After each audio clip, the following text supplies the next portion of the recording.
حالا رشته سخن را به رئیس ستاد همایش محمد سعید رضایی میدیم.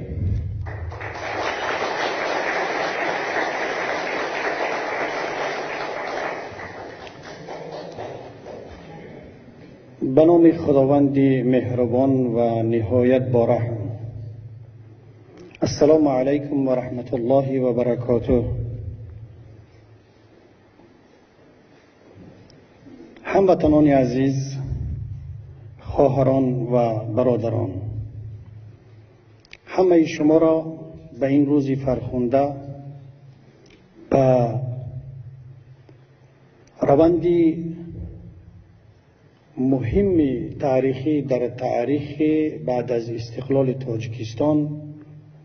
روزی به امضا رسی سازشنامه صلح و وحدت ملی تبریک میکنم. حاضرین محترم، رئیس محترم حزب نهضت اسلامی تاجیکستان، مهمانان عالی قدر،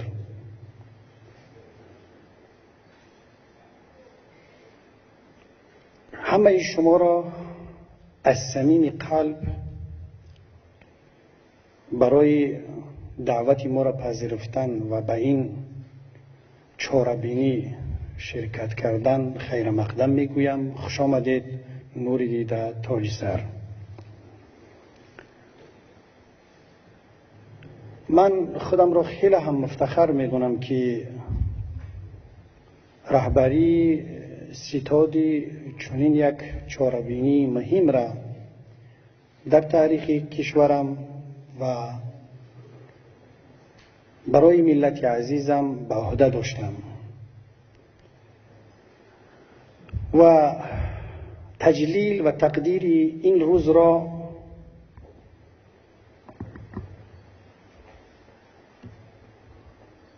یک قرض وجدانی برای ملت عزیزم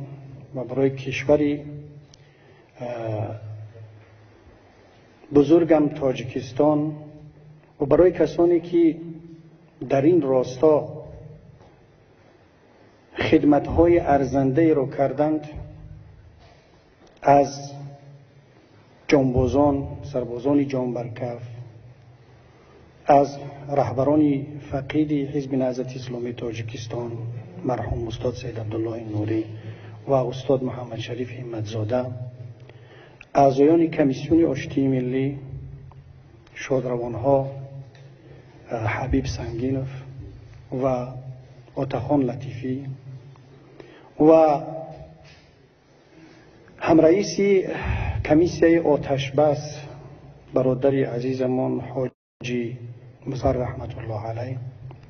و همه اعضایان کمیسیه آشتی ملی که خیلی هم زحمت زیاد کشیدند و این هدیه ارزنده را برای ملت و برای کشور تقدیم کردن،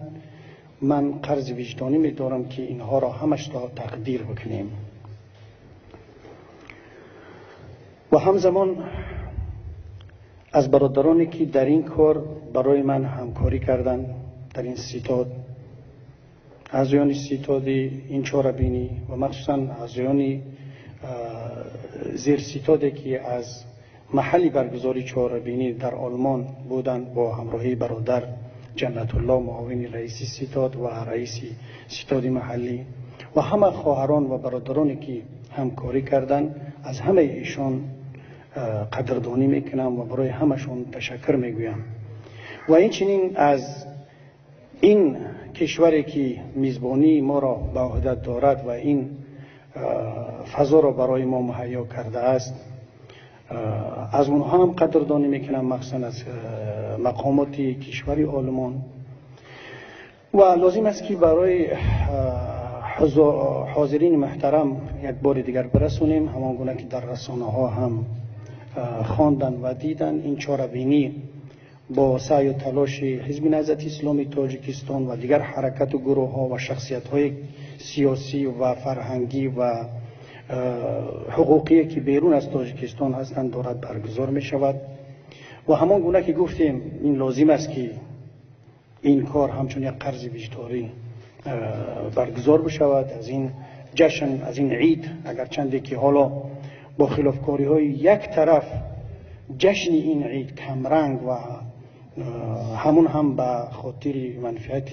یک گروه انجام می شود، اما لازم است که این در هر کجایی که باشد این برگزار شود. بنابراین در این چهاربینی تمام تاجیکان برون مرزی دعوت شدند، صرف نظر از اختلاف نظرهایی که دارند یا اینکه در موقع یا در سیاست یا حتی در اختلافهای مذهبی همه دعوت شدند، ادیبان، شاعران، نویسندگان. و فکر میکنم تا اون جایی که من میدونم بسیاری از این کسانی که دعوت کردیم حضور دارند، اما کسانی هم که با سببهای مختلف نتوانستند بیایند آماده هستند که اگر این تکنیکی که حالا در پیش هست به کار بدراید، آماده اند که سخنهای میگفتگی خود را یا اینکه حضور خود را، بودن خود را در اینجا برای ما ارسال بدارند و اگر هم که نشود انشاءالله که در دست برادرها هستند، ثبت اونها و حضور حاضرین محترم تقدیم میگردند. باز یک بار دیگر همه شما را خیر مقدم میگویم، خوش آمدید به این چهاربینی مهمی ملت و کشور عزیزمان تاجیکستان. سلامت باشید.